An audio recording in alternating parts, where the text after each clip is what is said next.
Hey guys, today is Friday. I hope it's with that with you as well. And in South Africa, we are remembering it's Women's Day, so nobody's come to work today. Everybody's gone home.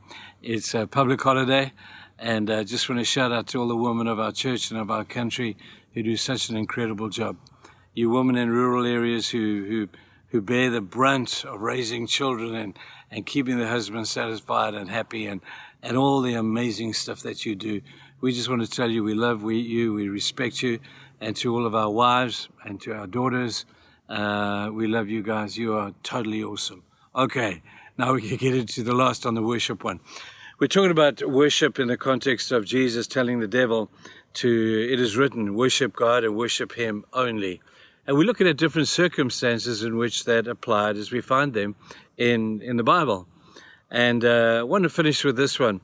In the last days of David's life, we spoke about him yesterday, didn't we? Well, we talk about him again. In the last days of his life, in the last chapter of his story in the book of 2 Samuel, David is in a desperate place. He has sinned before God. You thought the sin of Bathsheba was bad. The last sin that he committed was not trusting God for the battle and numbering his troops, and the consequences of that sin humanly were enormous. David's heartbroken, but he knows he has to restore with God again. So he knows that in order for restoration to take place, a sacrifice is needed.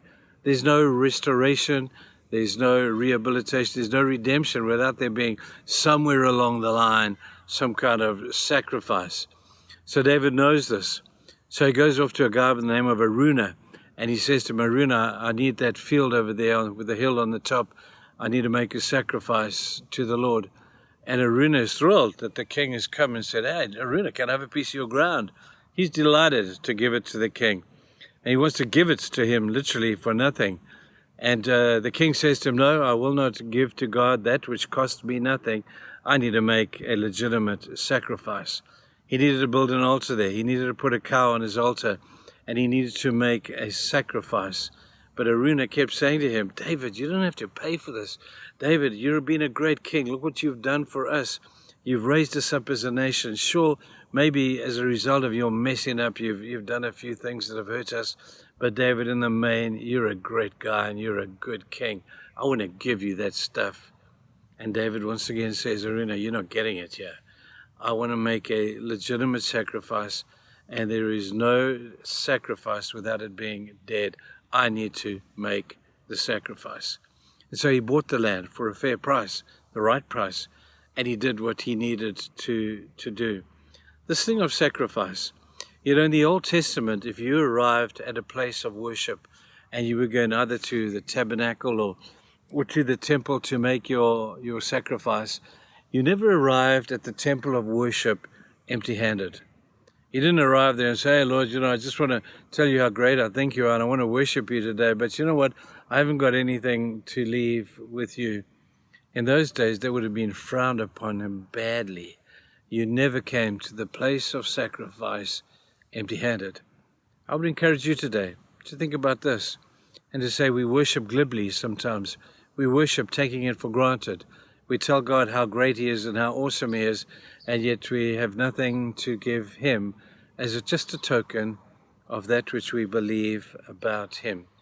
Now, I know that we can take this to a total extreme, and I'm not one of those people, you know that, but I do believe that a sacrifice just authenticates your words of worship. And so think about that in the context of who you are. We think of that woman who came and just put a little mite, a little 5-cent piece in the offering, and Jesus said what she has given is more than all the other people gave put together, because she gave out of a little, they have all given out of a lot. We can all and should all give something. We talk about, what do I give? Well, we have 3 T's: your tithe, your treasure, and your time. And if those are sacrifices you need to make, they're actually not sacrifices, they're investments at the end of the day, because you reap the reward of your sacrifice. Isn't it crazy that the maths of heaven and the bookkeeping books of heaven work in a different way than the ones down here? Make your investment, people. Make your sacrifice, and it will legitimize all the words that you would want to say to God, about God, and for God. You're going to have a good day now, and we shall see you next week. Bye-bye.